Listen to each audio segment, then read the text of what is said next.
If you have a true scary story you'd like to hear featured on the channel, then go to mariesfield.com and send it my way. And of course, thank you.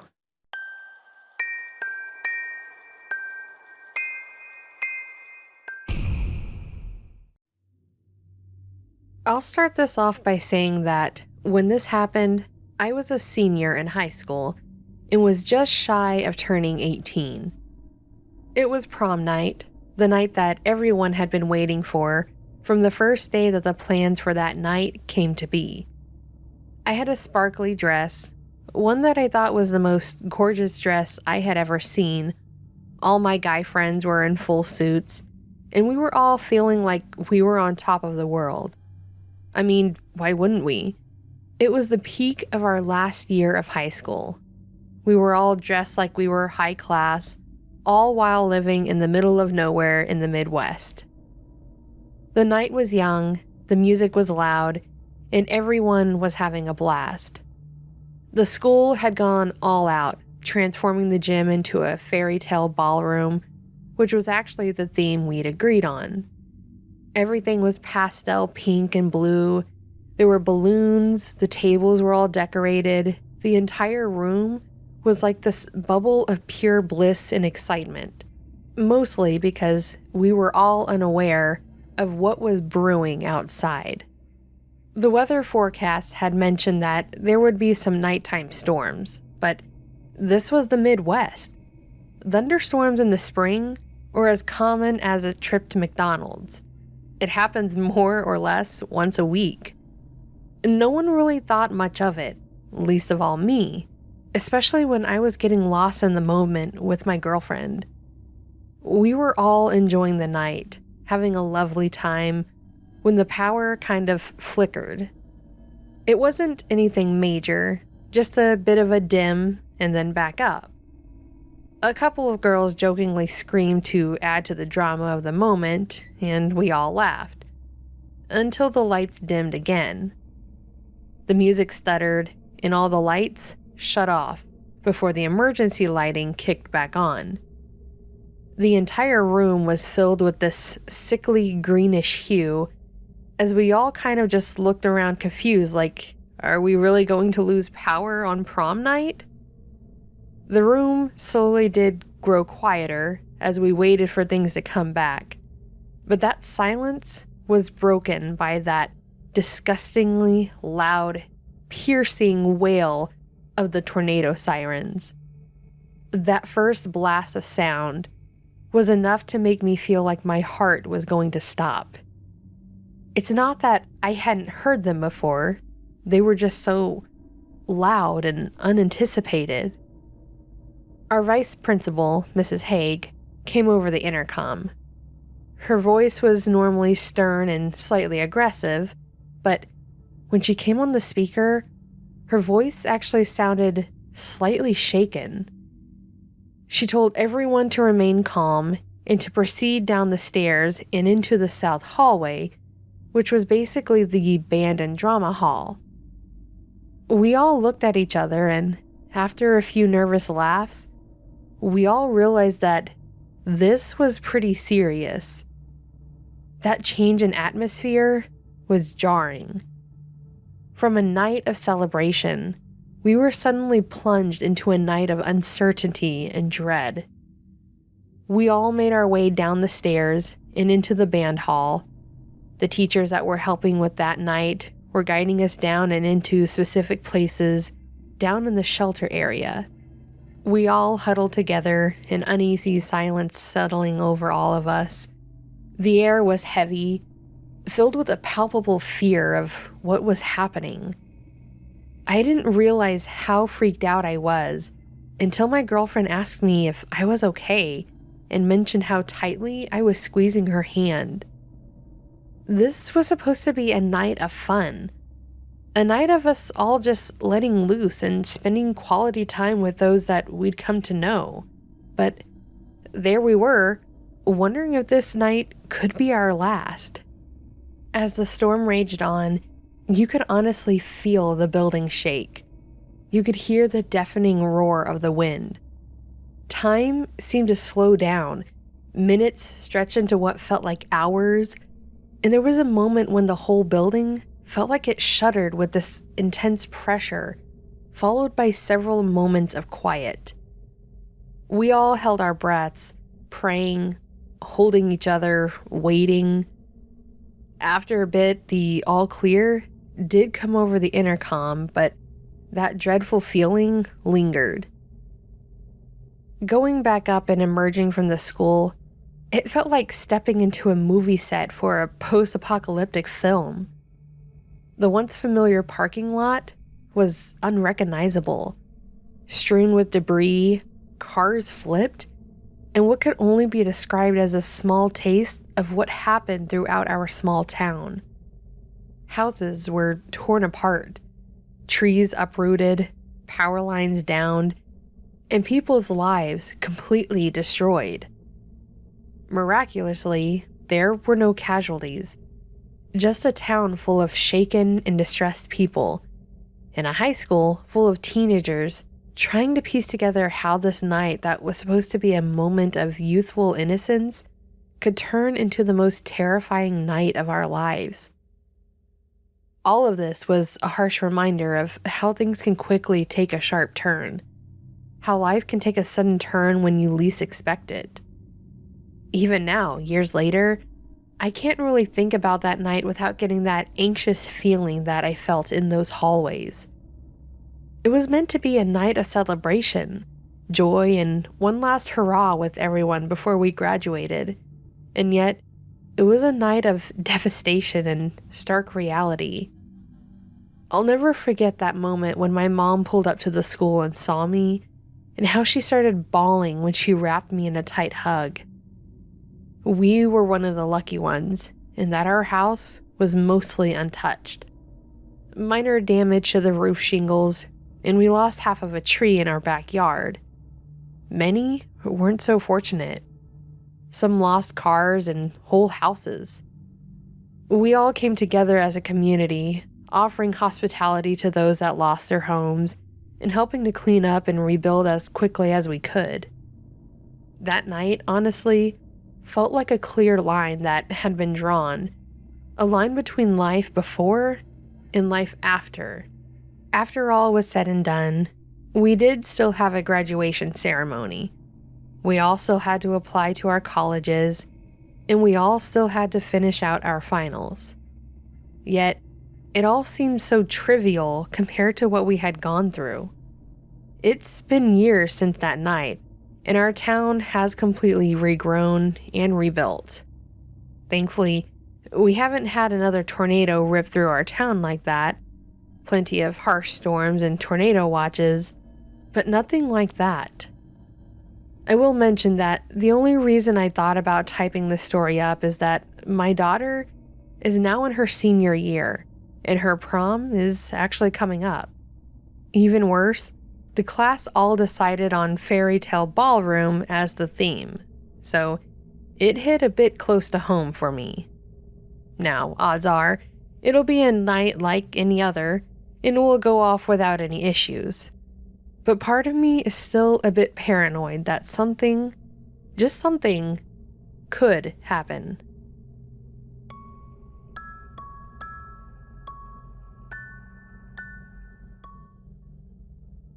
Back when I was a kid in school, I loved it. I always excelled in my classes. I was respectful to teachers and staff and had plenty of friends. During my senior year, I became a teacher's assistant, which basically helps with cleaning the room, organizing stuff, and since I was trusted enough, I helped with simple grading, for like the math classes. This led me into tutoring other students, which made me realize I wanted to be a teacher too. After high school, I went to school for secondary education with focus on English and math. I loved it.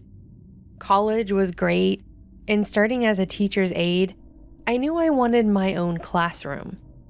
My dream came true when a local high school in the state I went to was hiring. Overall, my first year there wasn't too bad.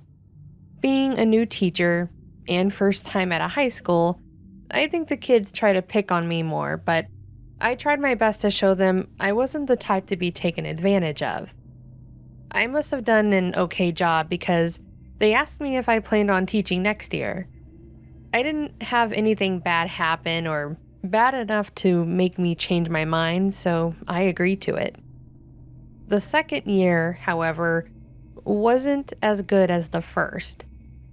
I saw some of my previous students moving up, and seeing some of them excited to see me again was a good feeling too. This year, however, I was going to be teaching sophomores. From what I remembered in school and what I've witnessed there, you start to feel a bit more confident that you made it past your freshman year. So the kids become a little more arrogant, which means I had to be a little more strict with them. For the most part, it worked, but there was one kid I always seemed to have a problem with, no matter which way I approached him. I'll call him Kyle. Kyle was your typical loner. I noticed he didn't really hang out with many people. I've heard him in the halls and passing talking to two other boys about pot, but acting like they're talking in code. They were horrible at it. Those two were the only ones I ever saw him really interact with. Thankfully, I didn't have them in any of my classes though, just Kyle. I learned the reason for that was because Kyle was held back a year because of how much he missed the year prior, while his friends were then a junior. So while in my class, Kyle would come in late, and being the person I was, I allowed it the first few times it happened. When he started coming in and being disruptive, I started sending him back out to get a tardy slip. If you get too many of those, you are sent to a mandatory study hall, and if you skip that, you could face suspension. He started coming in on time, but instead of coming in quietly or just talking like the other kids do before class started, he would drag his chair across the ground to be as loud as possible. He'd slam his backpack down, then unzip it to slam down his math book on the table. Again, I would ignore it until, as I would expect from young children, he would progressively get louder until he would get a reaction out of me. So, I sent him back to the principal's office, but he made sure everyone could hear it too. He was smacking lockers, kicking his backpack down the hall, just making as much noise as possible. Little things like this continued to happen for a few months, but he was called enough to the office that I had to have a meeting with the principal. Thankfully, the principal said that they've had issues with him before and knew he was a problem student, but said if he ever became too much to handle, to let him know, and they will make arrangements. It was only my second year, but I didn't want to make it seem like I couldn't handle some teenagers. So I said it wasn't a problem and moved on. Kyle seemed to be testing me though, to see how far he could take it, or maybe see if he could break me. And I suppose I took this as a challenge.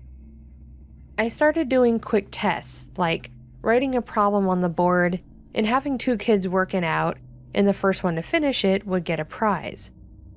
After all of the students trying and earning snacks and items, it seemed to get to Kyle, and he finally wanted to try. I was surprised, but thought maybe it was a good way to level with him. Maybe he needed positive reinforcement. So, he went against another guy, and he just sat and stared at the problem for a while, writing something small to the side and trying to look over at the other kids. Of course, the other kid would end up finishing first. In case it was wrong, I always make sure both sides finish first. So, I had the kid cover up his answer by taping up a piece of paper, and that's when Kyle got mad the first time. He slammed the marker down, and I tried to reason with him. I tried to walk through the problem with him, and someone snickered in the room. This set him off. He punched the whiteboard, and turned around and yelled at the room, asking who laughed, and started making threats. I tried to get him to calm down, and when he wouldn't, I told him to go out to the hall.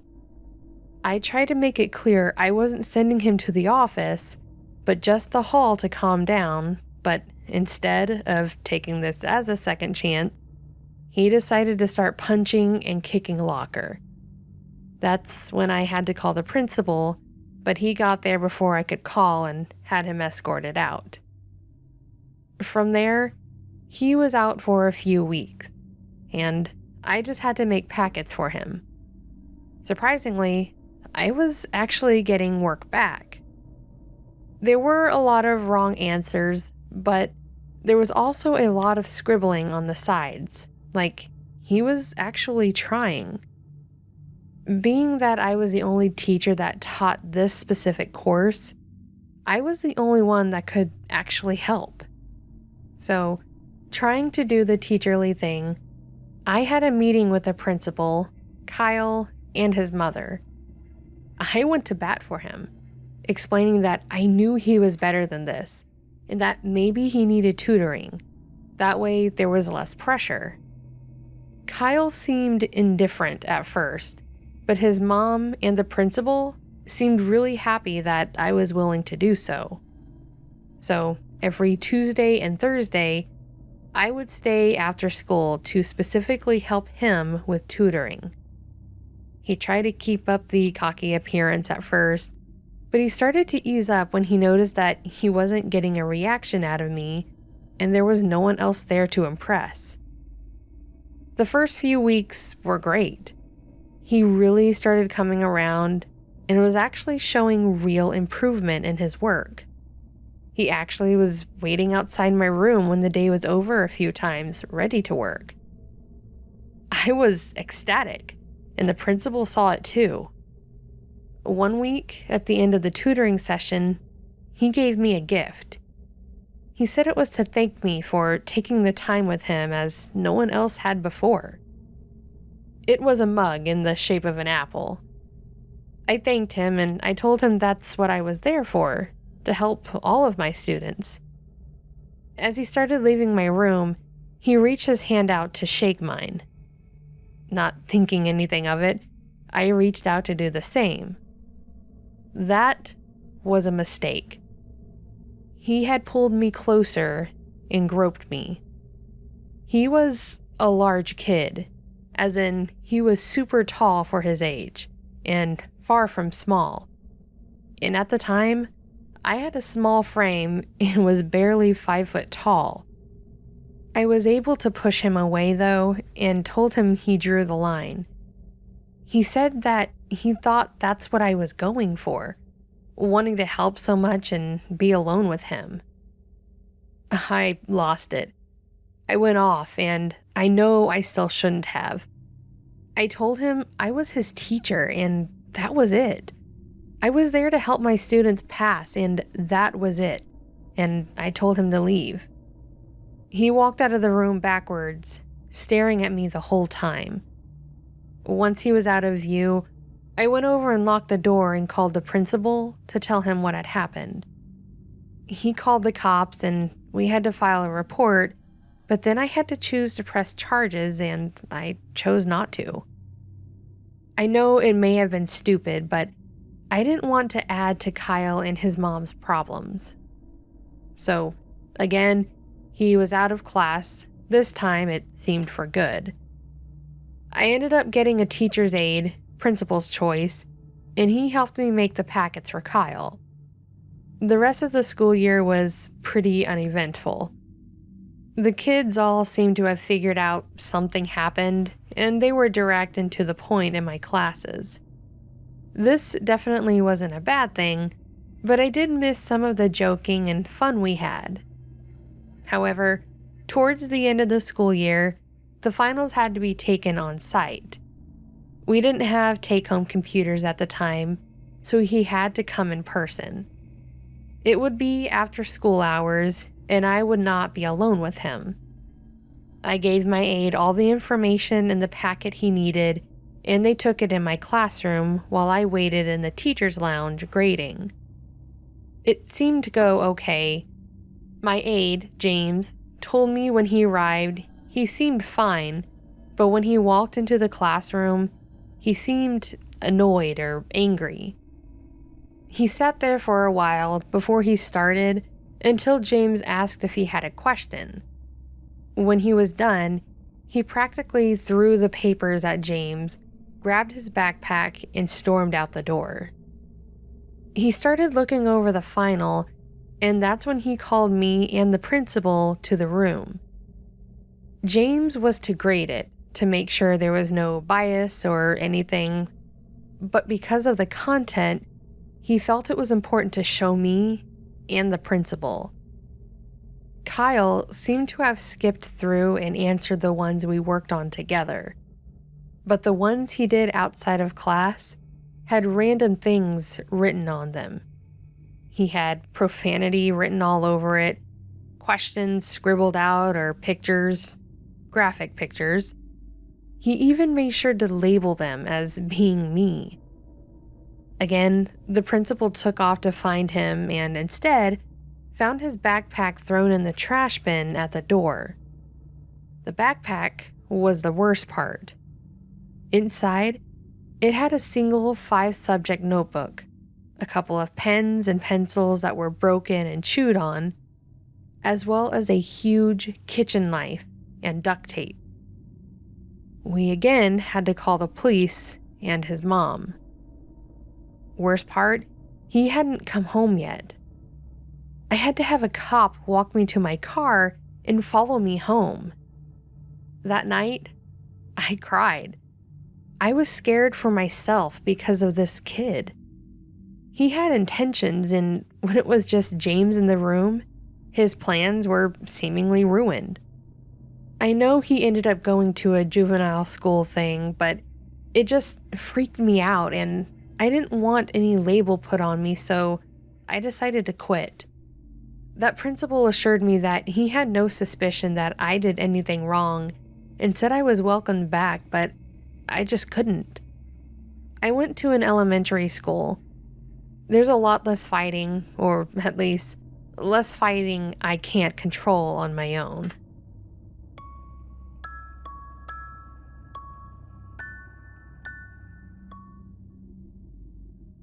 You may have heard this time and time again, but I didn't grow up in the best environment. I ended up in an alternative high school after getting into a fight with one of the teachers. I'm not the same person I used to be though, so judge me if you want, I don't care. Anyways, the alternative school didn't do us any favors either. The teachers all looked dead inside. They all had the same pissed at the world mentality. They didn't have any care for us or what happened outside their own classroom, and barely cared what occurred in them. If you didn't turn in work on time, then it sucked to be you. There were never grace periods or teachers willing to work with you. It was an old rundown elementary school that they turned into an alternative school while the little kids got a whole new one. It was drab and colorless, like they ripped out all of the happiness, color, and cheer and took it with them. I was definitely one that would occasionally skip classes too. My home life wasn't any better. I never knew my dad, and my mom was hardly ever home. If she was so blitzed out of her mind that she could hardly remember my name. The only thing I cared about or kept me going was my little sister Shayla. She was probably around 6 at the time, and I did everything for her. I was often left alone with her to bathe, feed, and change her. Shayla's grandma, we had different dads, would watch her sometimes during the day, but then would drop her off around the time I got home from school. I would ask her where my mom was, and she never knew either, but would still leave us at home. So it was really just Shayla and I growing up for the most part. However, there was one other person I did start to grow close to, and that person was Miss Grace. That was her first name, and she told us we could call her by that to be more personal and less of an authority figure. Grace was completely different from any other teacher. She was bright, happy, and compassionate. She was never not smiling while in school. She greeted students in the hallways, as they entered her class and as they left. She was always willing to help or explain the curriculum further if someone didn't understand. She was the math teacher, but kids would come to her with help on other subjects too, such as language or history classes. She was by far easier to approach than the others were as well. She personally made an impact on me when she actually talked to me like another adult rather than some delinquent child. She would talk to me about what I wanted to do with my life. She asked me what inspired me, what my interests were, and the likes. The fact that she didn't judge me or push me to go to a certain college, or any college for that matter, or give me some soapbox speech about wasting my life. I even talked to her about my little sister. From then on, I could talk to her like the mom I never had. She asked me about school, how I was doing at home, and even about my sister. If not for her, I probably wouldn't have graduated. Anyways, while I was genuinely grateful for Grace, I was still hanging out with the wrong crowd. I didn't have a job, and there weren't many places in my area that hired under 18. So, since I was often left to fend for myself and my sister, and without any food or money in the house, I had to get money somehow. So, we stole. We would go to stores in the next city over so we could potentially get away easier. We would take anything we could fit in our pockets, like cheap jewelry, video games, CDs, or movies. We also tried cars that were unlocked in parking lots. I know it wasn't right, and yes, I regret it, but at the time, I didn't know what other options I had. One thing we never did was break into houses. We never had any tools to do so, nor was I ever really interested in it. On this one night, though, we didn't have much luck, so my friend suggested we try to hit up some houses. He said he knew a neighborhood he had been casing recently that would be good for it. It was a normal middle-class looking place, small houses, some in better shape than others, and most of them didn't even have garages, so he thought it would be easy to tell if someone was home or not. I still didn't like the idea of houses though, because I thought the charges for a B&E were worse than stealing a few cheap watches from a retail store. They were all pretty mad at me, but said I could either walk home from where I was, or I could just be the driver or lookout. That way, I would still get a cut of the profits. I agreed with the latter. We got through literally 2 houses, one of which they couldn't even get into. I tried telling them this was a bust and we should leave, but they ignored me and made their way to the next house. They had me park on the road, turn the lights off, and wait. After a few minutes of sitting there, looking at the house and back to the road in front and behind me, I started getting really nervous. Something was telling me that we needed to get out of there and fast, but I had no way to really alert them, other than flashing the lights like they told me. I decided I would signal them and just give some excuse about seeing a car drive by or a person walking down the street. However, before I could do so, I heard a gunshot, and it was from the house my friends were in. I started to panic. As far as I knew, my friends didn't have a gun. So my only thought was that they just got shot. I didn't know what to do. Do I leave? Do I try to get them out of there? Before I had time to process, though, They both came running out of the front door, telling me to get out of there. I found out afterwards that one of them did indeed have a gun, but I had no idea. My other friend claimed he didn't know he had one either, but I still don't know if I believe that. We burned out of there, went back to one of my friend's places, and checked out our hall for the night.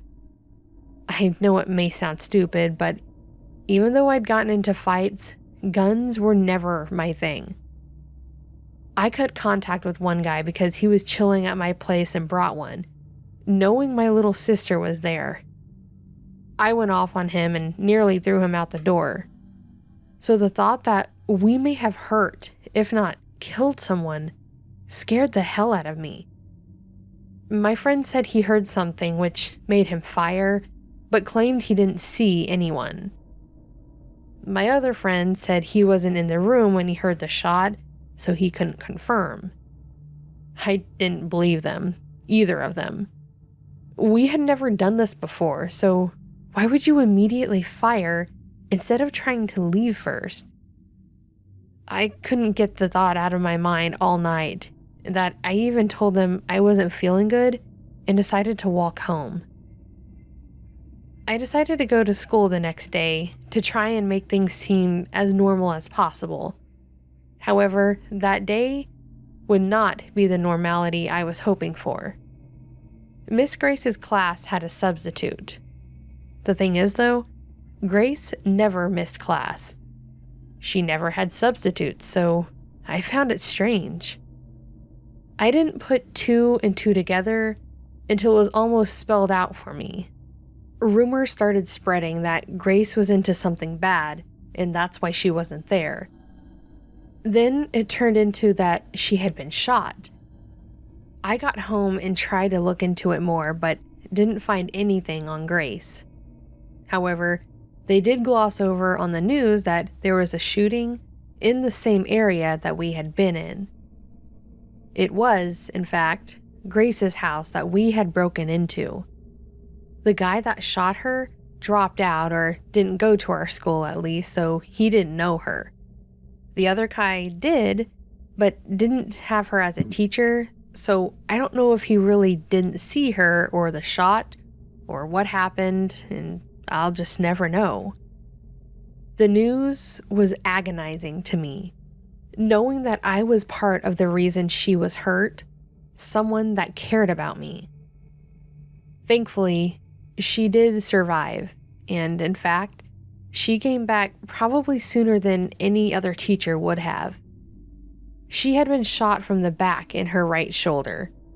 She had a sling on for a while, but otherwise, she was her normal, smiling, and bubbly self. This just added to the grief and guilt I had. After talking with her over the next week or so, contemplating my options, I finally cracked. I didn't want to go to the police, being that my friends would find out and I would have a label slapped on my forehead. So I asked to speak to Grace after school, posing it as help with my homework. I had never cried in front of someone before, but Grace was the first person to see it. I broke down and I told her everything that happened, and I apologized until I didn't have a voice. And the only thing this woman did was grab my hand, smiled, and she forgave me. She shared with me a quote that was something like, "When you forgive, you don't change the past, but you can change the future." I've held on to that since then, because not only did she say it, but she showed it.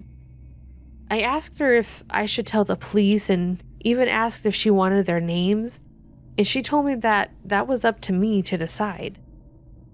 I thought it over, but before I could make a decision, apparently my friend that shot her had been arrested as he was bragging about it to others. I also came forward with my side of the story, but Grace didn't press charges on any of us. The shooter had prior charges, so he was already looking at time, but also shortened and given probation due to Grace speaking to the judge to give them leniency. Me and my other friend had community service, which was deserved in my opinion. That event definitely changed my life. She could have gone to the police and told them everything, getting us the worst possible sentences for our age, possibly ruining our last chance at a normal life. But she didn't. She forgave us. I know this may not have been too scary for some, but being at the age of 17 and having the crippling guilt that I may have been the cause of someone's death was overbearing. I wouldn't wish that on my enemies. And also knowing that something like that could happen to someone so close to you, someone that means so much to you, was enough to make me realize life is fragile. I was wasting my life, and if I didn't make a change, I could end up dead, or even put Shayla's life in danger. So please, if you take anything from this, it's to not do what I did. Make something of yourself, or at least make it to where you've made a difference in the world, or someone else's. Be someone's grace.